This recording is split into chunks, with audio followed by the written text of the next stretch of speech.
Morning, everybody. Thank you for joining us today. My name is Jason Dowes. I'm an account director. I'm joined today by my colleagues from Cloud Solutions, Mark Harrison, who heads up the team, and Andy Clark, who's a senior solutions architect. In addition, in the background, I've got Lucy and Mel from marketing team, who are helping with the Q&A, which we will be doing with you guys at the end. So today's session is follow up from last week's on all things VMware. And today's agenda, we're talking about product license and deep dive, delegate permissions, ISVs and co-sell, private cloud overview, and then if you guys have got questions, if you want to put them in the Q&A, they'll come across to me on the chat and I'll work through those one by one at the end of the session, and we will hopefully be able to answer all of your questions thoroughly and comprehensively. So with no further ado, Mark, if I could hand over to you, I believe the first question is product licensing guide. I know you touched on it last week. Can you tell us more about the changes from July the 10th?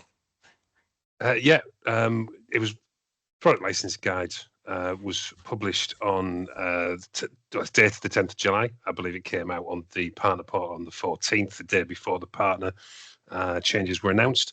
And it's worthwhile digging into the product licensing guide changes because they should be seen as separate to the changes to the partner program.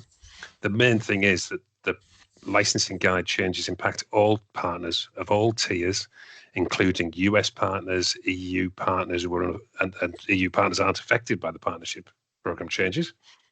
It affects everybody and the services they can offer from that point onwards.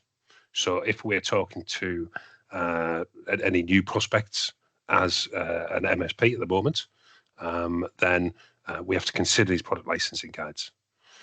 The main thing in the product licensing guide is that all new services must be a cloud service. So think of the model that AWS, Azure, Google, IBM, Oracle offer in their public cloud services. It is you buy an amount of virtual resource. There's no concept of owning the hardware. AWS has Outpost, Azure has Azure Local, so you can have it in your data center.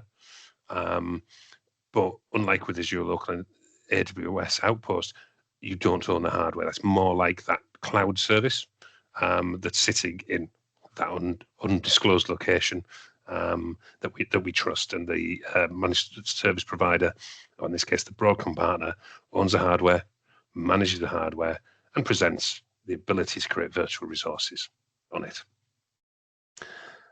There's no definition of white label agreements in the product licensing guide. So as a partner, if you're currently transacting with one Pinnacle or Premier partner and you're working on white labeling with them, you can't talk to another partner about getting a white labeling agreement off a different partner in the EU because they can no longer take on new white label partners, purely because the product licensing guide doesn't include any concept of white labeling anymore. It did when they brought it out in April 2024, but it's no longer there, so it's no longer a service anyone can offer, whether they're affected by the partner changes or not. There's a new minimum expansion quantity of 500 cores to agreements that only affects the primary partner. So if you're partnered with RedCentric as a secondary white label, then you can still place orders for any quantity that you agree with your primary partner, but it's up to the primary partner to then manage their uplifts and make sure they've got an aggregate covering all their partners that they can balance their utilization on. It's the same with 125% license key limit. So if you have a commitment to 1,000 cores, you can get 1,250 licenses for you, and it gives you 25% on-demand usage. That's for the primary partner. So secondary partners, registered partners don't need to be concerned about that. That's the primary partner's concern. It does change the terms around bring your own subscription. So where a customer has bought a subscription on resale, then they have the entitlement to bring their own subscription to a partner's hardware. That still exists, but it's not available to the displaced partners after the 1st of November because of the no new customer rule in the partner changes. But the terms around bring your own subscription and what they call license portability have changed. So it does specify the possible removal of the license portability entitlement from resale licenses at the end of contract. So that's something to consider if you've got a customer who is bringing their own subscription to a platform that you, as an MSP, is delivering. Mark, next question. I know this is one that's popped up in my conversations with a couple of customers as a point of contention. Why is Broadcom not allowing delegation of permissions? So the delegation of permissions comes down to the difference between resell and the VCSP program. So resell, the customer owns the hardware, the customer holds a subscription, the customer has access to support from Broadcom. And the idea is the customer manages the platform. The VCSP program, core sell is where the hardware is dedicated to the partner. Your aggregate commitment is about shared hardware. The new PLG states that it has to be serviced as a cloud, so hardware, subscription, and management bundled together. What was happening was partners who had access to both programs would try and game the system a little bit. So instead of resell licensing with the margins available on there, they might have a customer who had their own hardware, was planning to manage it, put them on the VCSP program, and then contract back to them to manage the platform on their behalf, thereby opening up their margin by gaming the between the two programs. That's why the product licensing guide now says no outsourcing, subcontracting of and sole administrative responsibility is from an ongoing partner. That's why it says that, is to clearly differentiate between resale licensing and the VCSP program. Okay, thank you, Mark. How does this affect ISVs and co-sell? Oh, we seem to have skipped. I'll jump to that. I'll come back. So ISV partners who use VCF to deliver SaaS services, so the multi-tenancy happens within the application, they can continue to use core sell subscriptions. So where you're not using the virtualization that's built into VCF, but you have an application server that might serve 100 end customers, much in the same way that a large multi-tenancy application like its hosted HR system or something like that, then the ISV is treated as more as the single customer. They're the customer of the virtualization technology provided by VMware. They're then multi-tenanting within their application. So the core sell subscriptions come with better discounting from Broadcom, so you can get a better price point as an ISV. Thank you, Mark. Is that everything you wanted to cover, Mark? As I said, we jumped around there. Yeah, sorry. I think I needed to get through a couple more slides, and I failed to do so. No worries. One of the things that I wanted to say is, what should partners be doing as a result of these licensing guide changes and the partner changes? It's understand those licensing guide changes, understand that the partnership changes and are outside the EU only, but the EU changes are likely to come along. So, as I mentioned before, if you're thinking about moving to a partner that's in the EU because they are still a Pinnacle partner or a Premier partner, there's no guarantee that status will continue. Remember the 1st November deadline for onboarding your current pipeline. And in the last session, we talked about how that really impacts dedicated hardware and core sell subscriptions rather than multi-tenancy. But in theory, Broadcom believe it applies to both. The end of contract deadline for the end of partnership and the white labeling program, that is something that is coming and does need to be addressed. And then look at the options that your ongoing approved partner that you're talking to is offering. Do those options suit you? Do they support your business growth? And don't forget the vSphere 8 end of support date in November 2027, which follows on very quickly from the end of the partner program. And you've got to consider that in coordination with your contract term with your customers and how you're going to fulfill that whole term of the contract.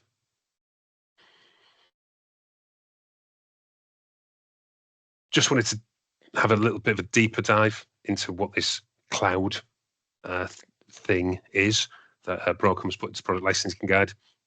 It's delivering services as a cloud.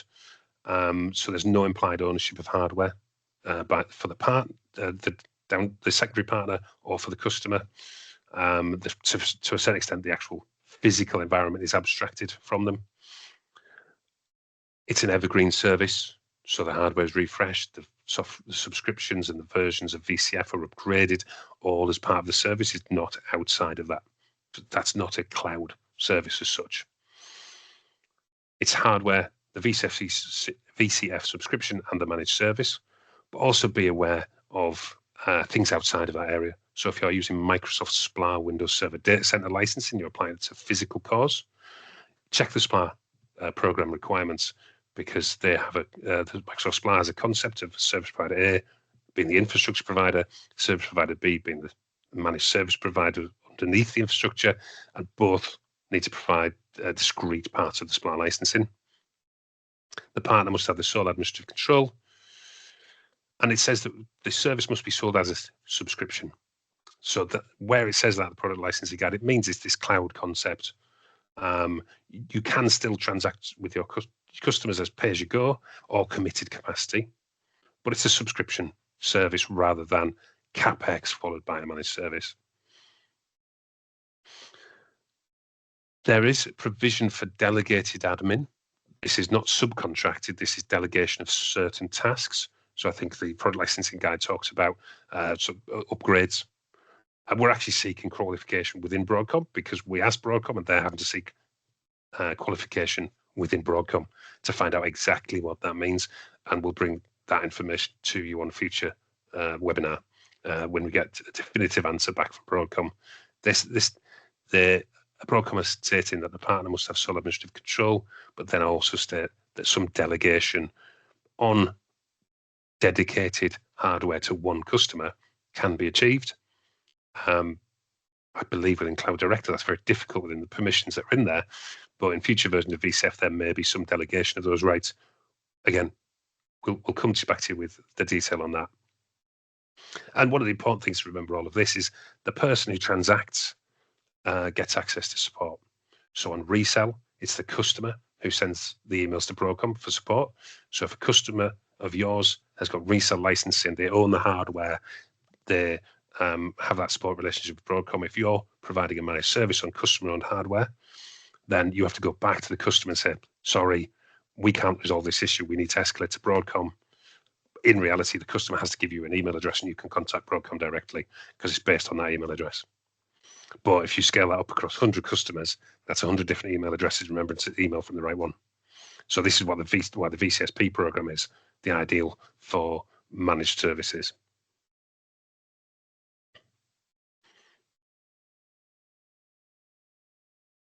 So I think that's what I wanted to go through today, Jason. Thank you, Mark. That was spot on, thank you. Andy, over to you. Can you talk to us about private cloud, please? Yeah, most definitely. So good morning, everyone. So I'll start with an overview of cloud and specifically our view on private cloud as an option. So as with any option, it starts with something that we hear a lot, which is the cloud journey.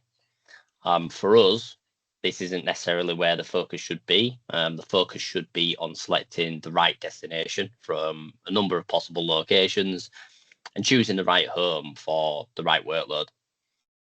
So there's undoubtedly more flexibility as you move from left to right on the graphic that we're currently presenting. But that isn't necessary for all workloads, or it could be that it isn't viable without extensive migration, effort and cost, and it may not pay back in an acceptable time frame. So in general terms, it's a trade-off between control and flexibility, with a different blend of features and benefits, depending on the destination chosen. So today we're going to focus on private cloud as the destination. Move on to the next slide, please.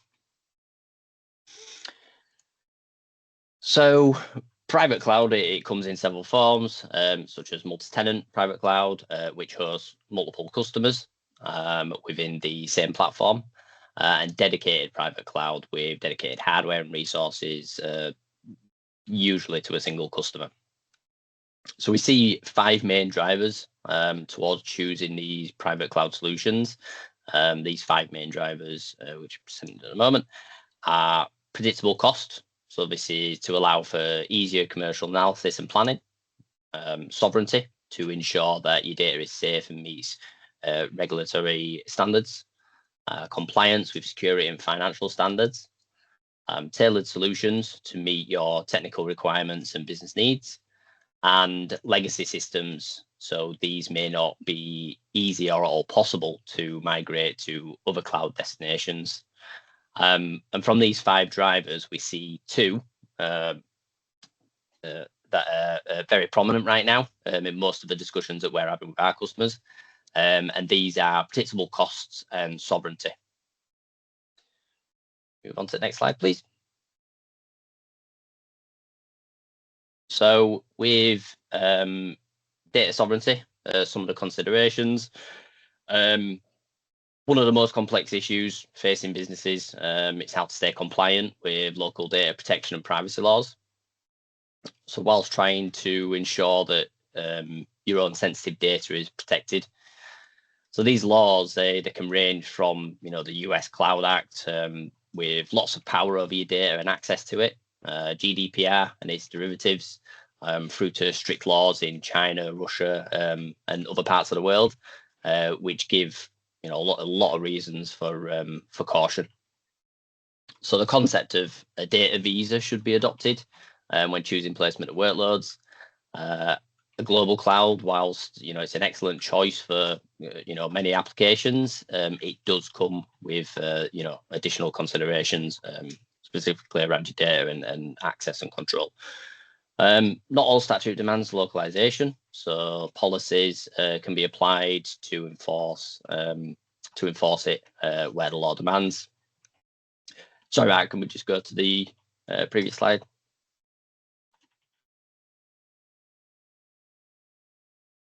Yeah, thank you. So some other considerations, you've got the chance of misconfiguration as well when you're deploying new environments or doing migrations. So it's also possible, and it doesn't protect your data from, the powers of some of the legislation that's out there, which can be enforced. So positive of private cloud is how it helps with this. And that's by the fact that it can be hosted in specific locations of your choice to meet data residency and sovereignty requirements. And it ensures that your sensitive data remains within legal and jurisdictional boundaries. So this can obviously be a crucial requirement to meet compliance with national laws and regulations regarding data handling. If we can move on, Mark, thank you.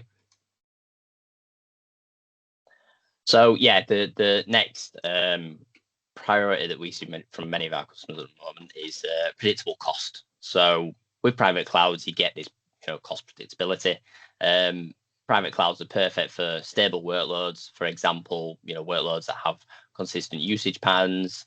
They often offer more predictable and lower long-term costs compared to the dynamic pricing of public clouds, and it allows for easier cost management in single and multi-cloud environments.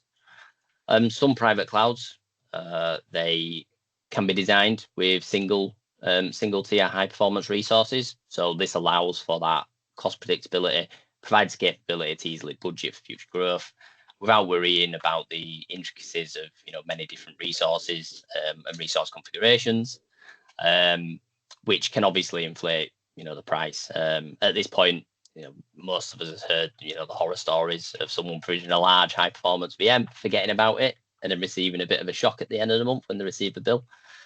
So this helps with that. Resources are typically priced based on an agreed rate card. So this shouldn't change throughout the term of your contract. And pricing is typically provided as per CPU or core, gigabyte of RAM and gigabyte of storage. So this allows for those incremental changes and allows you to sort of flex up and down easily. So with the usage-based pricing model, You pay for what you use and not for what you don't use. So this will provide that flexibility, which is needed to be agile, in the ever-changing industry that we're currently in. You can transform and move as and when best suits your requirements at that particular point in time. And this obviously allows for easier planning for the future. Thank you. So yeah, I think we can move on to Q&A. We've got a couple of questions. First one, will resale customers and direct customers also be forced onto VCF 9.1 in 2027 when vSphere 7 and 8 will end, thus potentially requiring a lot of new and extra hardware to run VCF rather than vSphere? I'll pick that one up, Jason. I'm afraid your mic's playing up again, Jason. Your sound cancelling's kicking in. So the question is, will resell customers and direct customers also be forced onto the VCF software? Broadcom in 2024 had vSphere and Essentials Plus as a product, as an entry-level product. That has been dropped. The Enterprise Plus product was put in above vSphere Standard to maintain the product count, but it's moving up the complexity of the software. If you look at the VCF 9 installer, the only options on there are vSphere Foundation and VMware Cloud Foundation. So VVF and VCF. I believe it's still possible to get the installer for ESXi and for downloads a vCenter server appliance, but it's definitely the direction of travel of Broadcom. I think we've said before that they're looking for fewer, more complex clouds to minimize their support organization. And I think that's the direction of travel of Broadcom, but I don't know what speed that will go at. And all of the changes we're talking about here is on that VCSP program for partners. The resale partners are all now totally separate. So Broadcom asked all partners to choose either resell or VCSP. I think one or two, because of existing business that they had, were allowed to continue doing both. But Broadcom has definitely separated their partner programs as much as they reasonably can. And it is opinion only that resell will head in the same direction of VCF being the only product available. But nobody knows when that's going to be. Only Octan as their CEO of Broadcom. Thanks, Mark. If you can still hear me, Mark. Next question is, how long have you provisioned private clouds for with dedicated clusters? So Andy, do you want to pick that one up? Because I've only been at RedCentric 6 years. How long have we been doing hosted private clouds? I can't say specifically an exact number of years or months, but I know it's been over 10 years now. So yeah, that's in its various forms as well. But yeah, more than 10 years we've been doing that for a number of customers. Thanks, Andy. It was just those two, Matt, but I've got a question that I wanted to add. Where customers like the idea of moving to Evergreen, will there be situations where there's a step change in VCF level by going up to VCF 9, and in doing that step change, will VCF 9 offer any key features or benefits for making that step change? Does it bring anything new into the arena that might be of value? So the VCF 9 architecture includes items that were optional before, and they were optional add-ons. So you get the full operations suite, which gives you security notifications across your whole fleet. So before it was an environment, you had an operations view across your environment. It's now a fleet management tool in VCF 9, which means multiple sites all visible in one place. And it's supposed to be much more extendable than previous versions of the VCF architecture. So you get the operations elements, the automation functionality is in there that will replace Cloud Director and provide a lot more automation function. The concept of segregation was a virtual data center before. Under VCF 9, that's a virtual private cloud. So there were some elements within a virtual data center that weren't multi-tenanted and cleanly segregated, But under virtual private cloud, under VCF 9, it's for the ground up, every element is logically segregated. The requirement is also to deploy NSX managers. So the software-defined networking functionality is by default in there as well, in the VCF 9. You can still do traditional networking with what's called a VLAN-backed segment. So the VLAN on your switch in your VTP domain is a network segment within VMware, but you can also create network segments that exist purely within VMware. You can do filtering on the traffic. It's stateless by default, and you can deploy stateless edge firewalls. If you buy the firewall upgrade, then you can have stateful segregation and edge firewalls.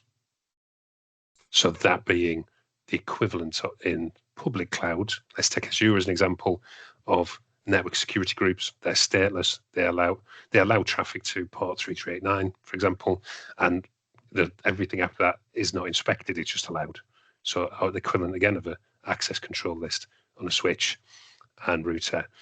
The stateful element is deploying an Azure firewall where you can inspect the whole, all the packets in that transaction, in that conversation between 2 points. Does that answer the question, Jason? I think it answers it robustly. Thank you, Mark. Next one, you can tell me, what is the minimum size of a private cluster from 2027 because of the VCF minimum requirements? So the most efficient way of deploying an environment is to have a consolidated domain. So your management domain and your workload domain are together on the same hardware. Your management domain has certain rules around it. It must use vSAN storage, although I believe in later versions of VCF 9 that's being relaxed. But we'll only have to wait and see what's coming along with that. So you're looking at deploying vSAN, so disks inside the server. You're looking at a minimum cluster size of 4 for your management domain. And if your management domain is part of a consolidated domain, then that rule applies to the consolidated domain. So it's effectively 4 servers in an N+1 configuration with vSAN. With VCF 9, a lot of things that used to be virtual appliances are now containers that run within a virtual appliance. So the VCF automation virtual appliance contains about 30 containers, which runs what is your web interfaces. It runs the operational log collection and things like that, all containerized. That is quite a beefy virtual machine. It requires, I think it's 24 vCPUs.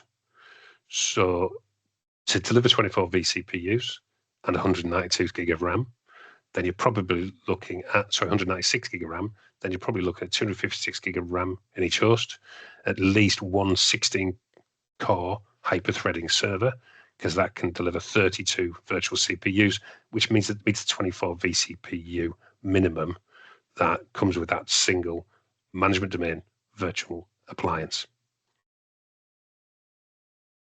Thank you, Mark.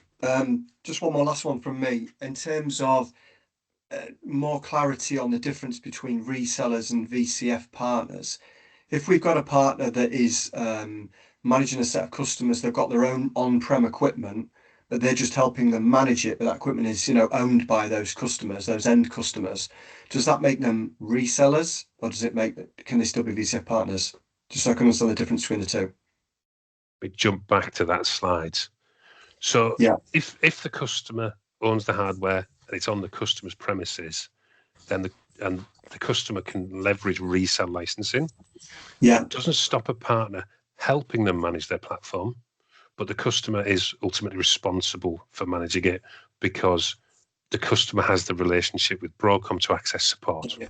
As I mentioned earlier, if you've got a partner that's helping to smooth that relationship, you could give all of your partner's support team a mailbox in your email domain, and therefore they can do all of the email-based authentication to get onto the Broadcom support portal, access support on the customer's behalf.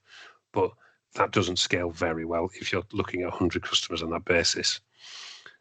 So it really is a choice between resell and a limited managed service that you can offer the customer because you've got to go back to the customer to access support, or the VCSP program, which now has to be hardware plus subscription plus managed service, sole administrative access. Oh yeah. Thank you, Mark. Thank you, Andy. We do not have any more questions that have come through. If anybody else has got any more, if you want to add them in now, we'll give it a minute and see if anything else comes through. Anything more that we can help with while we've got the guys here, if you want to post them now. And we have to appreciate the 20-second delay on the Teams webinars. Is it worth talking through this? We'll see if there's more questions. Yeah, I mean, I guess, I'm sure there will be other questions out there wherever the journey leads for any of our customers, any of our partners, whatever you think you might be doing next, please knock on our door and help. Even if it's whether it's a piece of business that Red Centric can help with or not. As you can see today on display, we have an absolute wealth of knowledge, and we're very happy to have lots of conversations, workshops, put that resource in the room to talk to you guys, to help you on your journey for whatever's right for your business. Ultimately, we want to help you continue growing and prospering and managing your customers the way that you have been doing any way that we can. So you know where we are, and if you think a meeting might be of value, then please, there's a link here, book it in, and we'll be ready to greet you. I think we've got one more that's just come through. Thank you.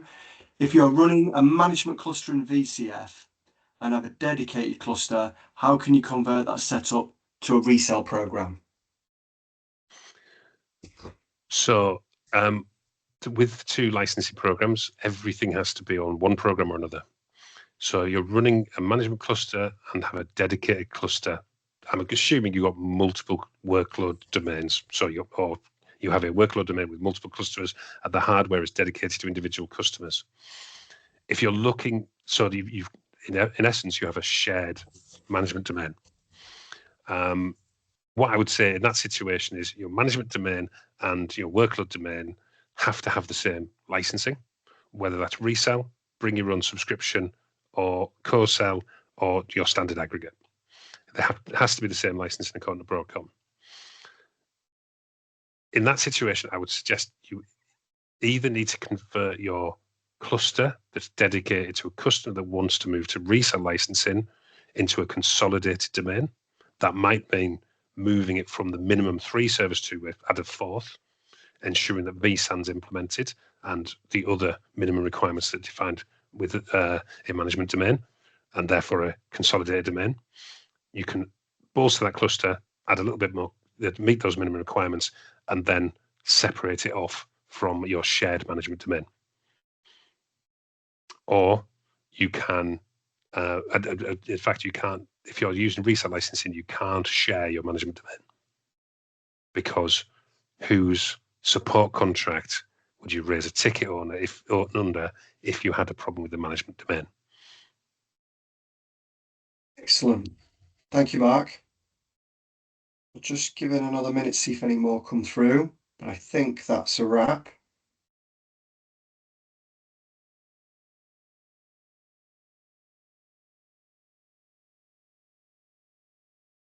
Okay, guys, I think we'll call it there. Mark, Andy, thank you. Mel, Lucy, thank you. If you've got any more questions for us, guys, you know where we are. If you want to talk to us, you know where we are. We'd love to speak to you. Thank you very much.